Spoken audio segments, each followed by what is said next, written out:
most compelling ways human beings pursue the truth is through the arts. What does it mean for art to imitate human action? This and much, much more today on The Simple Truth. I'm Jim Havens. We do consecrate everything to the Sacred Heart of Jesus through the Immaculate Heart of Mary and the pure, strong, chaste heart of St. Joseph. Our guest today is Dr. Daniel McInerny. He is a Catholic husband, father, and grandfather. He received his B.A. in English from the University of Notre Dame and his Ph.D. in philosophy from the Catholic University of America. He's the associate professor and chair of the philosophy department at Christendom College in Front Royal, Virginia, where he has taught since the fall of 2019. He's also a novelist and a dramatist. Last year, his novel, The Good Death of Kate Montclair, was published by Chrism Press, chrismpress.com. We're going to discuss that next Monday. We have the great blessing to have him on for a 1-2 punch here this Monday and next. Yet as a scholar, Daniel is foremost interested in reactivating an Aristotelian understanding of art as imitation, long out of favor among philosophers. So published earlier this year, Beauty and Imitation, a philosophical reflection on the arts. You can get it at bookstore.wordonfire.org. That's bookstore.wordonfire.org. Dr. Daniel McInerny, welcome to The Simple Truth. How are you today? Jim, I am fantastic. It's a real pleasure to be with you today. Thank you so much for having me. Excellent. Great blessing to have you with us. So in the introduction here, you define mimesis as, and you help us to see it. You write, quote, "We see this natural inclination to imitate in a little boy doing exactly what his father does as his father performs chores around the house, just as we see it in Michelangelo's painted imitation of his Heavenly Father's creative art on the ceiling of the Sistine Chapel," end of quote. Tell us about mimesis and what is it essentially? And obviously this is a huge part of the book. You go into great depth on this in chapter 1, but how is mimesis, how is it a far richer notion than mere copying? Oh yeah, great question. And I think that's a great passage with which to begin. Let's begin with this Greek word mimesis. Yes, it's often translated as imitation. Perhaps a better translation would be representation. And it's an activity that comes very naturally to us as human beings. And as Michelangelo shows us on the ceiling of the Sistine Chapel, it's an activity that comes natural to God as well when he creates. We always are looking to represent reality in our works of art. A little more specifically, what the artist wants to do is he wants to take the sensible forms of things, as philosophers call them, how things show up to our senses, but also the intelligible forms of things, the meaning of things, the intelligibility of things. And he wants to represent them, present them again, present them anew, afresh, in new matter. So that, for example, the little boy following his father around the yard, pushing his little toy lawnmower, he's taking the sensible form, what his father looks like as he mows the lawn, and he's also taking, as far as he can understand it, the meaning of his father mowing the lawn, and he's putting those sensible and intelligible forms into new matter. And why do we do this very strange and wonderful activity? We do it because we're trying to understand ourselves and our world. Imitation, representation, mimesis is a form of inquiry into truth and into meaning. Mm-hmm. Yeah, I mean, it really strikes me as you explain it and in reading the book, as I hear that word and this idea of representation, it makes me think of what God does in the Mass, right? This representation of our Lord on Calvary, and that, you know, if we look at him as artist, that he's representing to us this image that is most important, most essential for us, that we ought to strive to imitate, to lovingly give ourselves in sacrificial love to others, and that this would be fruitful, and this really gets at who we are. Anything I may have not have caught it as I've read through this. I know that it's a wonderful, wonderful book. I highly recommend it. Again, Beauty and Imitation, a philosophical reflection on the arts. But I also know that in reading through it, I'm looking forward to a second, third. I'm planning to spend quite a bit of time with this book going forward because it is so rich and there's so much to ponder as you go. I don't remember seeing anything necessarily in there about the Mass as I read, but I'm sure as a Catholic man, as a professor at Christendom, this must be on your mind. Any thoughts in this area? Oh, that's a wonderful analogy to make. My book is a philosophical reflection on the arts. So you're right. I do have one chapter where I talk about the specifically Catholic imagination, but in general, I refrain from theological reflection. Nonetheless, I'm happy to indulge in a little here because I think that is a wonderful analogy to make. That is between what the priest confects on the altar in the liturgy and what the artist in his or her studio confects. It's an analogy. It's a comparison, of course, but I think it can be a real fruitful one. And let's drill down on it a little more. What happens in transubstantiation? Our Lord, as we know, becomes really, truly present, body, blood, soul, and divinity. Well, an artist doesn't work that kind of miracle. Nonetheless, the artist is trying through his representation to make a reality truly present. Again, in another medium. So if a portrait painter is painting a portrait of someone, I talk in the book about an example of a portrait of Winston Churchill. The portrait of Winston Churchill brings how he looked, the clothes he wore, everything that we could pick up about Winston Churchill by our senses, but it also brings the intelligibility of Winston Churchill, the man he was, his character. It brings all that into our presence in the medium of, say, oil paint on a canvas. And that is not the miracle of the Eucharist, but it's still wondrous in and of itself. There is an analogous form of real presence, even in the realm of the arts. Yeah. Thank you for that. And I want to go back to the introduction of the book for a moment. You make an important distinction, and I'd love for you to flesh it out a little bit for us here. How are the terms fine art and aesthetics antithetical to the Aristotelian Thomistic tradition of the arts? Yeah, this word aesthetics or aesthetic has seeped into our common speech about the arts. And if we're really interested in retrieving an older Aristotelian and even Thomistic, that is based on the thought of St. Thomas Aquinas, understanding of art back into the contemporary conversation, I think it's best that we don't use the words aesthetics or aesthetic. Why? Because that term comes from a more modern understanding of the arts. And in fact, one that was at very least beginning to distance itself from an understanding of art as imitation and sending the modern world on a trajectory toward a new, I would say, radical, revolutionary understanding of art as self-expression. So to distinguish the tradition of art that I am defending and that I think is most consonant with a Catholic understanding, I choose to use the term mimetic art, drawing it from that Greek word mimesis, and not referring to the work that I do as aesthetics. Mm-hmm. And so how is fine art, a similar difficulty with fine art? Yeah, because it's interesting. We didn't start calling the arts the fine arts until sometime in the 18th century, in the 1700s. That's a relatively new term.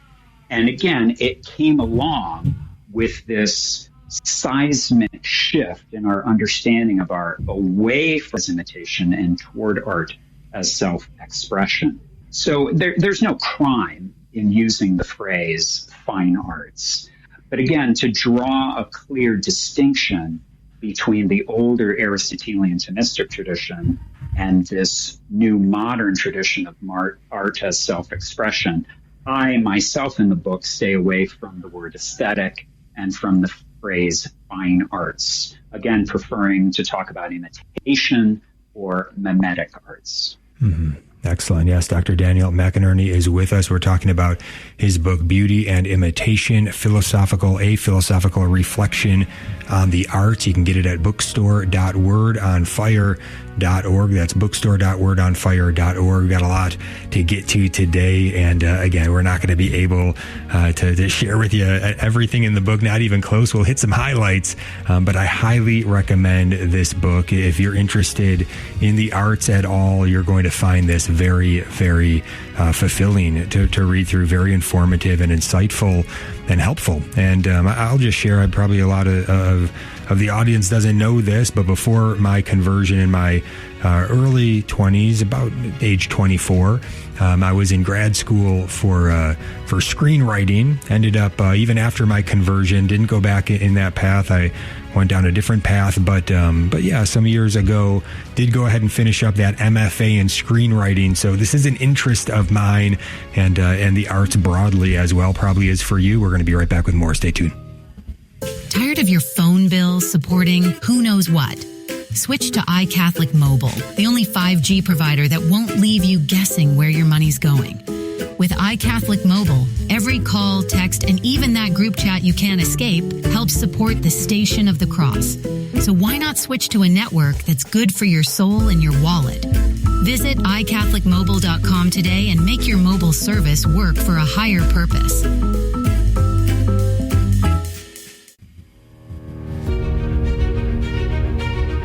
Welcome back to The Simple Truth. Jim Havens here with our special guest today, Dr. Daniel McInerny. We're talking about his recent book, Beauty and Imitation, a philosophical reflection on the arts. You can get it at bookstore.wordonfire.org. That's bookstore.wordonfire.org.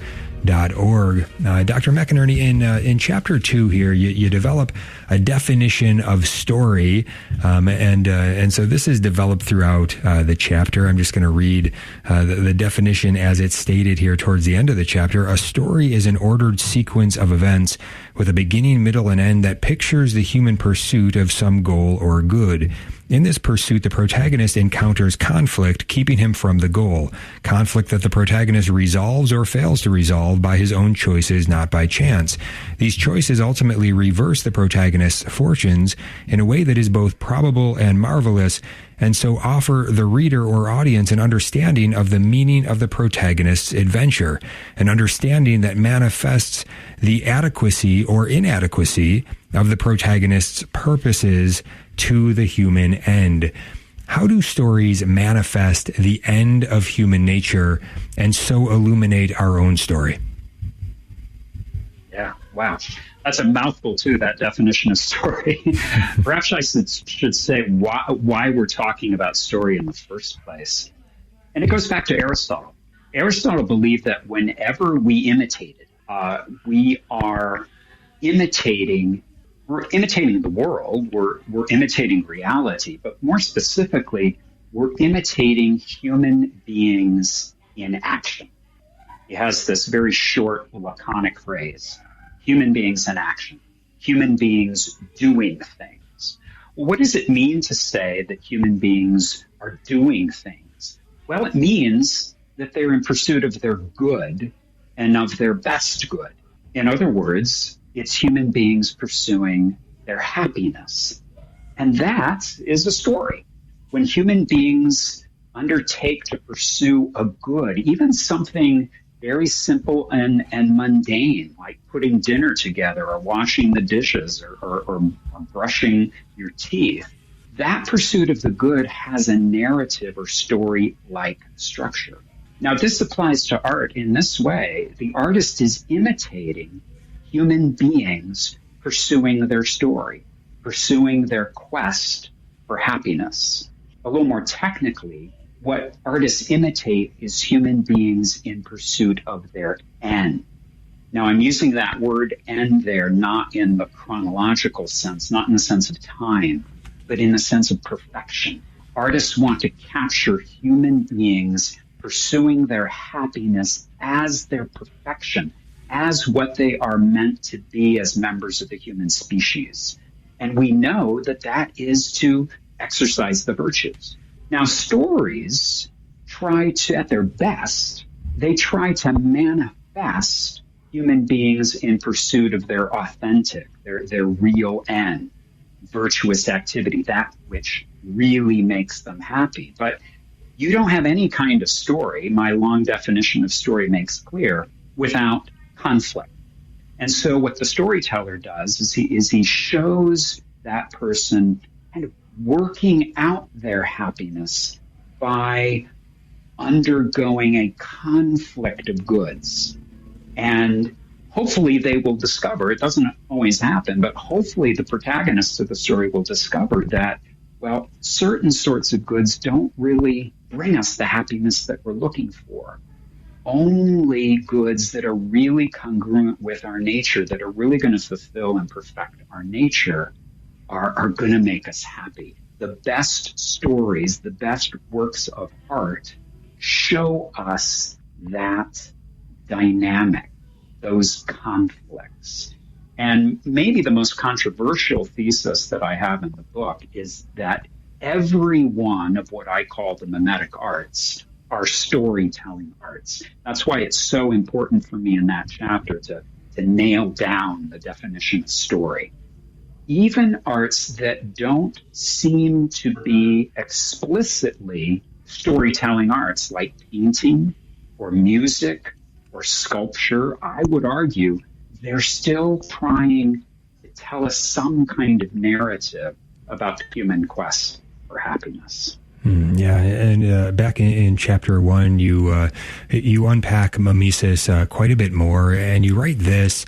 You write that mimesis can afford us a better insight into the formal quality of something than does the direct experience of the thing.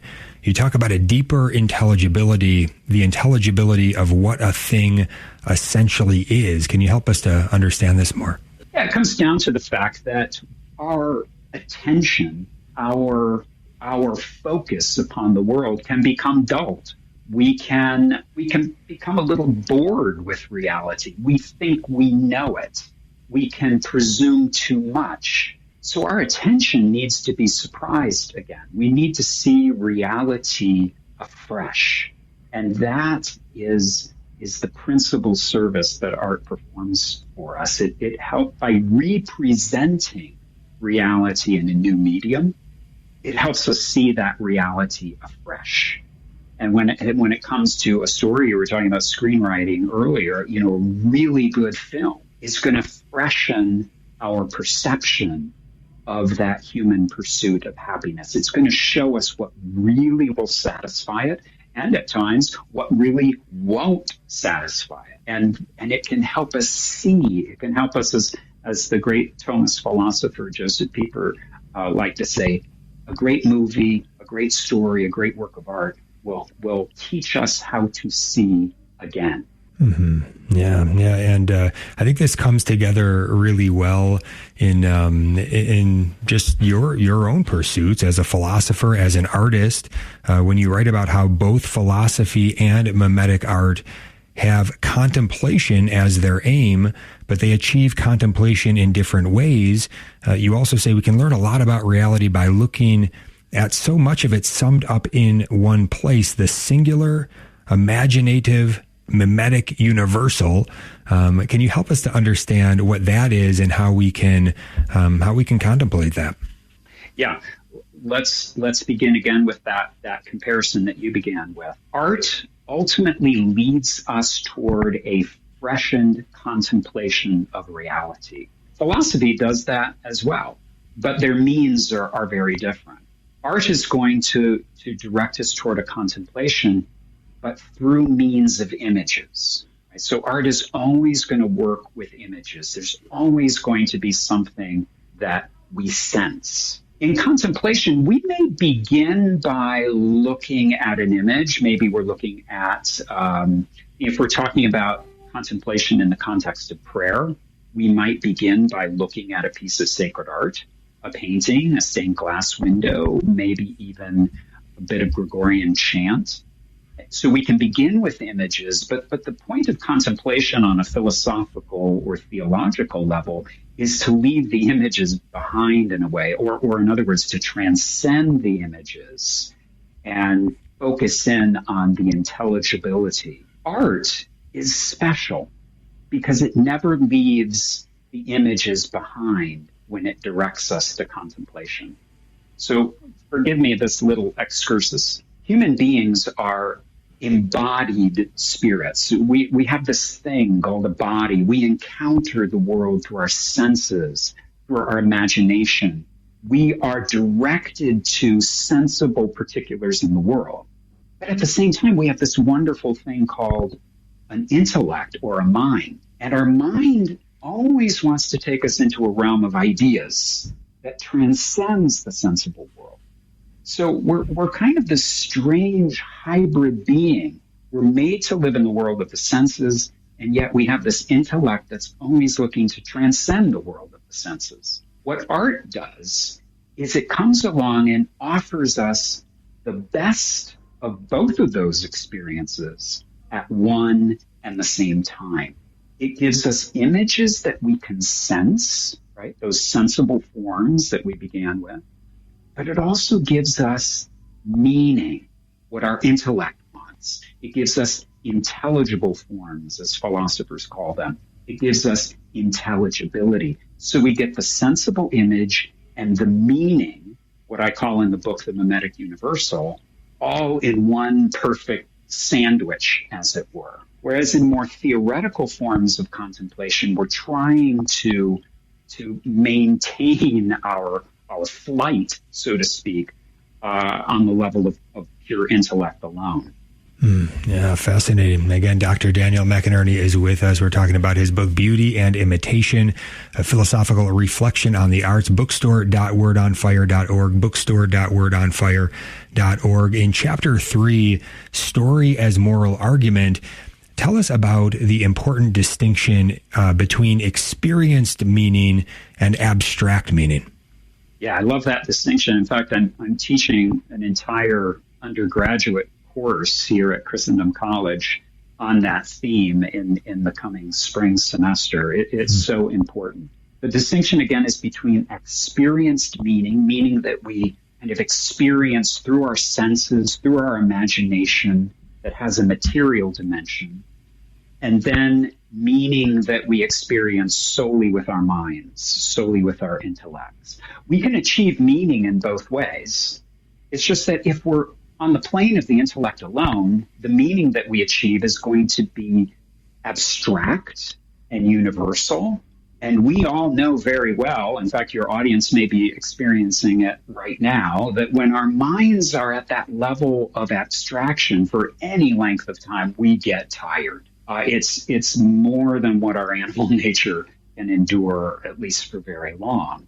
So there's another way we can achieve meaning, and that is through the body. I talk about through our senses, through the imagination, but I shouldn't forget the emotions, the heart as well. And we all know this, don't we? That our heart, as we often say, can pick up on reality, sometimes more quickly, more subtly, more successfully than the abstract workings of our intellect.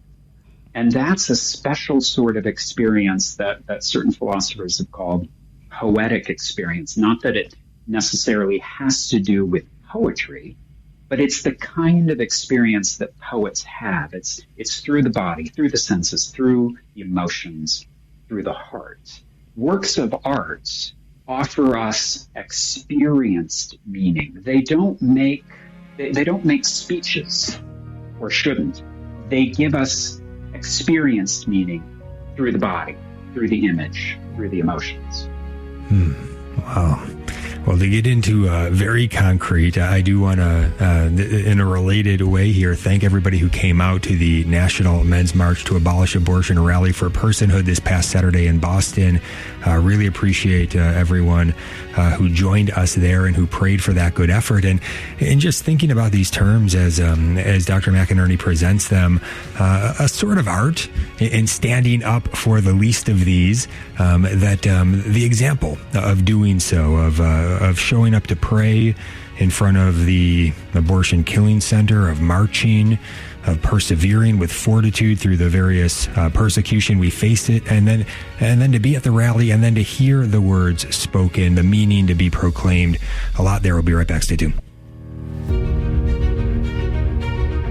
Welcome back to The Simple Truth. Jim Havens here with Dr. Daniel McInerny talking about Beauty and Imitation, his book, and you can get it at bookstore.wordonfire.org. That's bookstore.wordonfire.org. And by the way, high praise here from Dr. Peter Kreeft, who says that this is literally the best book on beauty that I have ever read, the most convincing, clear, and comprehensive, the most eye-opening and satisfying, the most insightful and delightful. It is a masterpiece, and I do not use that word lightly, but there is no other word for it. He goes on, but I think that's probably enough to convince you, and I highly recommend it as well. Again, this is a book in my view to read through and then to really spend some time going back through periodically, especially if you're an artist of some kind. This is going to help you to reflect upon your craft in a new way, maybe inspire you in various creative ways to go about things a little bit deeper or differently based on some of the insights that you gather here. So highly recommended. Again, Beauty and Imitation, a philosophical reflection on the arts. Bookstore.wordonfire.org. That's bookstore.wordonfire.org. And by the way, a beautifully designed book as well. A piece of art in and of itself in a way. But Dr. McInerny, we left off here, chapter 3, story as moral argument. Can you tell us, what does it mean for a story to work dialectically? Yeah, great question. We don't often think of this when we're sitting at home on a Saturday night with the family, say, watching a movie. We're watching a story. We're watching human beings doing things. We're watching human beings, as I was saying earlier, work out their happiness. But we don't usually think of it as an argument going on before us. But that's what I want to suggest.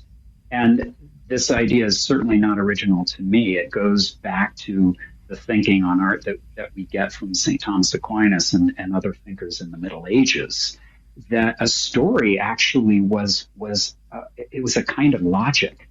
It was trying to persuade us of a certain conclusion. So when we're watching the movie at home and we see at the end of the romantic comedy, let's say we're watching an adaptation of Jane Austen's Pride and Prejudice, and we see Elizabeth Bennet and Fitzwilliam Darcy marry at the end, and their adventure end happily.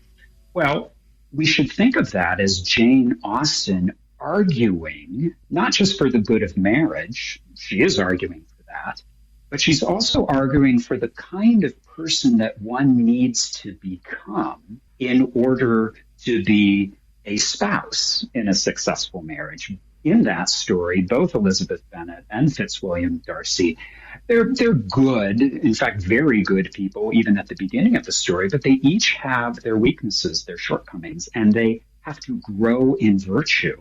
And so we're not just seeing a set of happenings when we watch an adaptation of that story. We're seeing Austen saying, this is the way that happiness is. Be convinced by it. And it's the experienced meaning that we get from the images that should convince us. It's not like Austen comes on and makes speeches, or even the characters in the story make speeches. They show us the argument through their actions.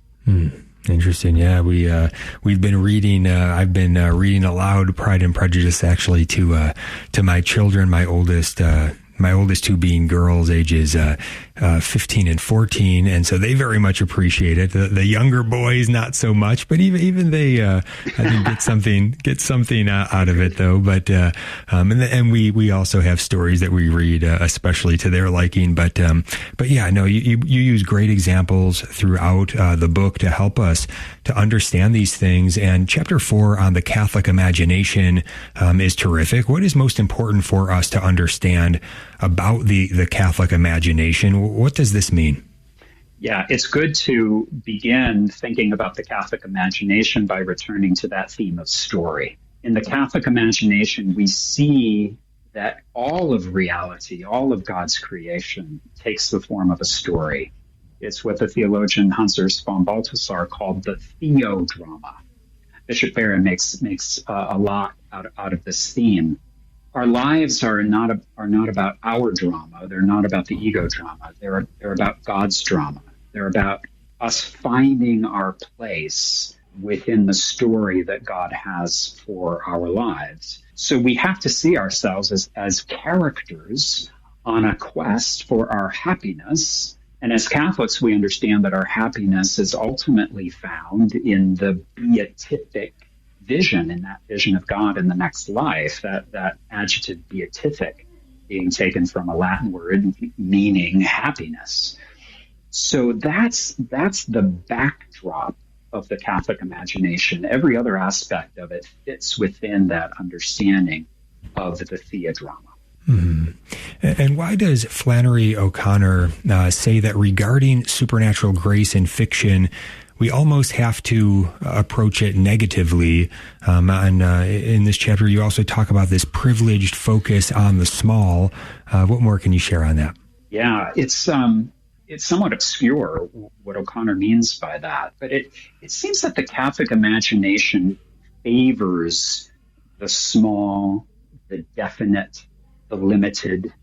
I mean, think about it. The paradigmatic event of the Catholic imagination, the incarnation, has our Lord taking the form of a little baby. We have really at the beginning of that story, at the Annunciation, we have the angel Gabriel, we have the Holy Spirit visiting a young, probably teenage girl in a remote village in Israel. Small, out-of-the-way places with, at least apparently, small, humble people.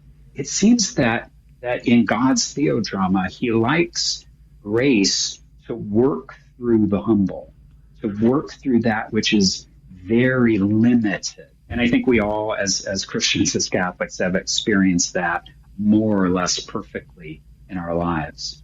Mm-hmm. Yeah, excellent. Yeah, I like how you wrote of that O'Connor line here. You wrote you say by which presumably she means as one necessary ingredient, the point I made above regarding Dante's story of Ulysses' last voyage, that the Catholic imagination must first present characters that have rejected or are at least fighting with grace. I think that's probably why when we see Catholic artists, Catholic storytellers try to tell a story, we do often, that's the way they go about it, right? Normally getting characters that are in need of grace, rejecting grace in many ways. Sometimes, though, those artists seem to maybe go too far in portraying the need for grace. I don't know. Any thoughts that you can share with us? I didn't really sense any commentary in here as we went about any of your insights on sort of Catholic storytelling in terms of modern films or anything like that. But any dangers or anything you want to kind of say, watch out for this to Catholic artists.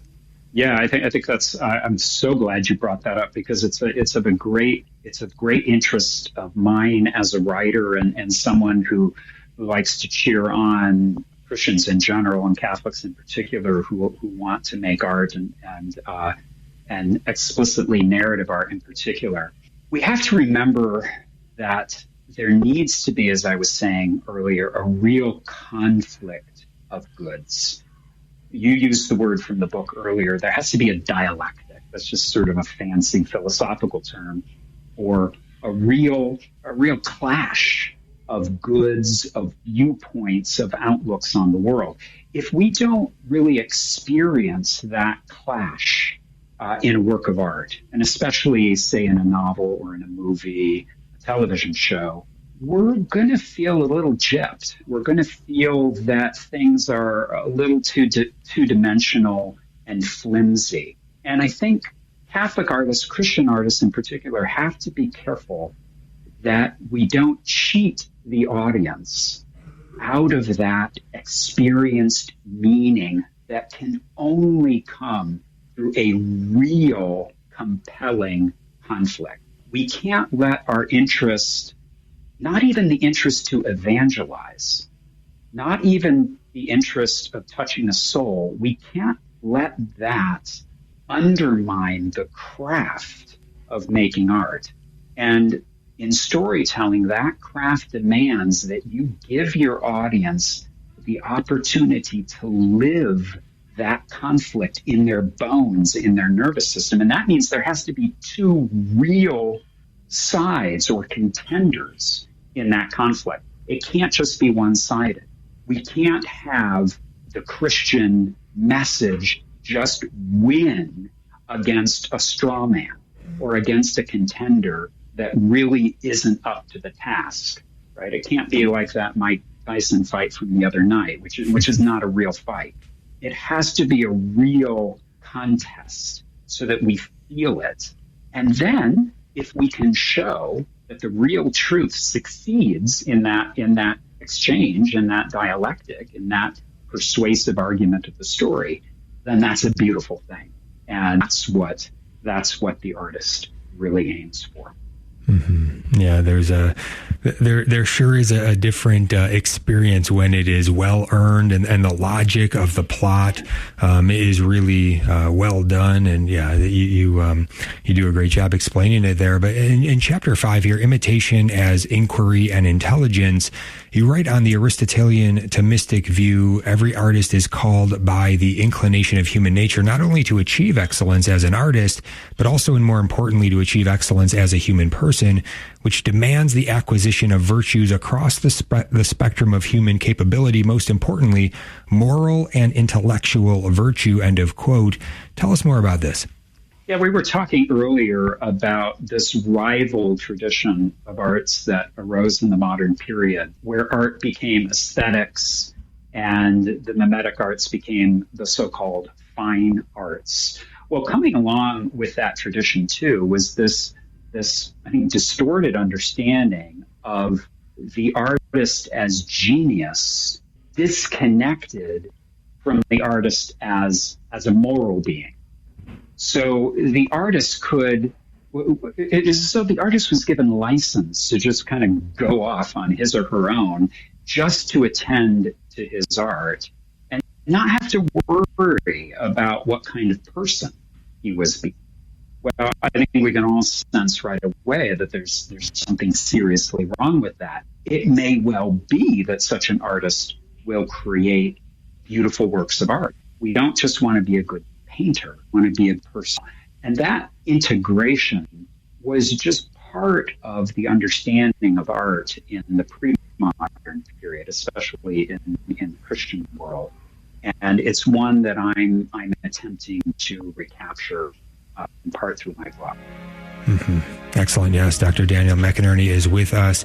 We've got one final segment to go. Do want to remind you that Dr. McInerny is going to be back with us next Monday, God willing, to talk about his novel, The Good Death of Kate Montclair. This is going to be a wonderful episode as well. We can get into the actual specifics of the novel that he wrote, came out last year. And this is something you can find over at Chrism Press, chrismpress.com, The Good Death of Kate Montclair. And certainly enough time from now until next Monday. If you want to go ahead, get the book, read it, and then come and join us next week. But I think it's going to be a great show, regardless if you've already read the book or not. And just some great stuff then. But still have one more final segment to go on beauty and imitation. Stay tuned.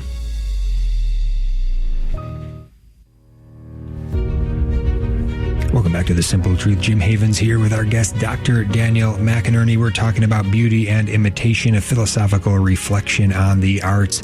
You can get it at bookstore.wordonfire.org, bookstore.wordonfire.org. Going to get back to Dr. McInerny and this great book in just a moment. But first, do you know the only Catholic mobile phone company in the U.S. today? It's iCatholic Mobile. If you have cell phone service, why not switch over to iCatholic Mobile? Not only would you then get your cell service from a Catholic source you can feel good about, but also iCatholic Mobile gives a portion of every dollar earned to the Station of the Cross Catholic Media Network, which means when you subscribe to iCatholic Mobile, you are helping to fund all the programs on the Station of the Cross, including The Simple Truth. We greatly appreciate you switching over to iCatholic Mobile, and you can do that by going to iCatholicMobile.com. That's iCatholicMobile.com. All right, let's get back into the book here with Dr. McInerny, Beauty and Imitation, a philosophical reflection on the arts. And I think we left off on chapter 5. Just one last question there, and that is, can you share with us what is artistic intelligence? Another word for it is insight. And it's not something that's particular to artists. Human beings have this power of it's simply intellectual seeing the meaning of something. When someone tells us a joke and we get the joke, well, there's an act of intelligence there. It may not be the greatest act of intelligence we've done all day, but it's an insight. We don't laugh if we don't see the incongruity that's involved with the joke. Well, what an artist does when he makes a work of art, and what we do when we enjoy a work of art, is we experience, hopefully, doesn't necessarily happen, but when all works well, we have intelligence or insight into that intelligible form that I've been talking about. In other words, we get the meaning that the artist is trying to communicate to us. But we have to connect this to what we've already said. That meaning that we get, that we intuit, does not come to us via abstract meaning, speeches, or statements on the part of the artist. It comes to us through the image, through experienced meaning. But in that experience, there in the living room, as we're watching the movie, for example, we have insight into what the artist is trying to persuade us of regarding the human quest for happiness. Mm-hmm. Yeah, and that flows nicely into part 2 of the book, The Mimetic Arts and Moral Transformation. For the sake of time, we don't have that much left, but what can you share with us about cognitive delight, both the cognitive side of the experience and also the delight side? Yeah, well, we were just talking about the cognitive side, and don't be spooked by that word cognitive. It just means our ability to get reality. So when we're enjoying, especially a great work of art, we are intuiting the meaning, the intelligibility that the artist is offering us through those images. So there's an intellectual experience. In short, we get the truth. But it's not just intellectual. As I've been saying, we're getting the truth through an experience involving our senses, our imagination, our memory, our emotions, and our will. And our will is a source of joy, of delight. When that intellect perceives meaning and truth, it's as though the will leaps up in a kind of joy, because it just loves it when the intellect gets what it wants, and what the intellect wants is truth. That is a more technical way of describing what we feel as we come to the final sentence of a great novel, or the end of the movie, or we're looking at the beautiful painting in the art museum, and we feel like our chests constrict, and we just feel riveted in our whole being by that work of art. That's an experience of great delight that involves all of the powers of our soul and our body, but principally the powers of intellect and will.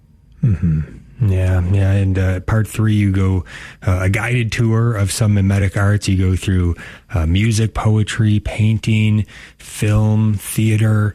And I want to just draw attention, I guess, through to one point that you make about theater in comparison with film. I thought this was quite insightful, well done, helpful. You write, the theater is meant to be more of a contemplative rather than an immersive experience. This may in fact indicate a potential weakness in cinematic and television mimesis. The excitement produced by the immersive experience, which relies on naturalistic staging and costuming, may be so strong as to get in the way of contemplation of the mimetic universal. Contemplation requires some critical distance from emotional reaction, and film and television need to work harder to achieve that distance.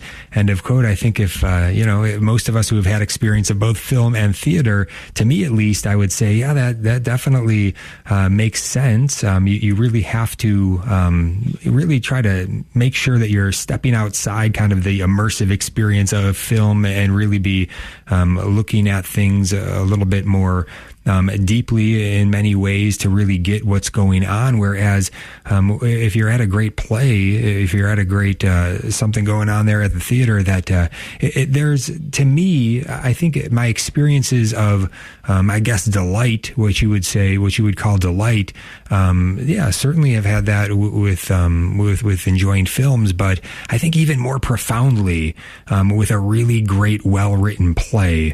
And maybe that's why. Maybe that's getting at that. Anything else you want to share? And specifically, I guess, in the context of you just had an opening of a new play that you wrote and that you put on. And where do I have that? I've got that right here. It premiered at Christendom College just maybe about a week or so ago, and called The Actor. And so, anything you want to share on that? Both art and cinema are wonderful arts. They're beautiful arts. I enjoy them both immensely. We get swept up by both of them, and that's good. We want to be swept up, but we also need that critical distance because we need to contemplate. And if we're too swept up, if the experience is too visceral, our intellect doesn't really have room to do its own thinking about the subject and have its insight. But I think the theater is more inclined in that direction than filmmaking, as wonderful as both arts are. My play, yes, which premiered just this past weekend, is a story about one of my heroes. I'm sure a hero of your audience, and that's Pope St. John Paul II. Many may not know that as a young man, a college-age man, he was hoping to be an actor.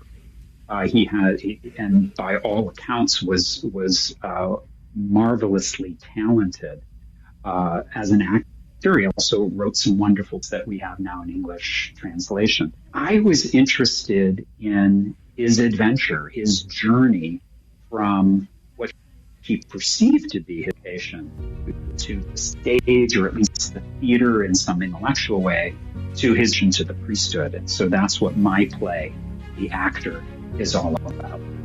Yeah, sounds like a terrific premise. Any further opportunities for anybody to be able to see that?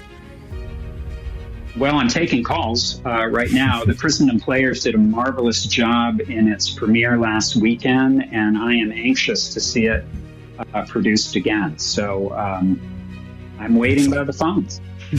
Excellent. Dr. Daniel McInerny, thank you so much. Beauty and Imitation, bookstore.wordonfire.org. That's bookstore.wordonfire.org. Also, he does write a Substack newsletter, The Comic Muse, a review of culture and the arts. You can go to danielmcinerney.substack.com. And next week, The Good Death of Kate Montclair. And you can get that at chrismpress.com. God bless you all.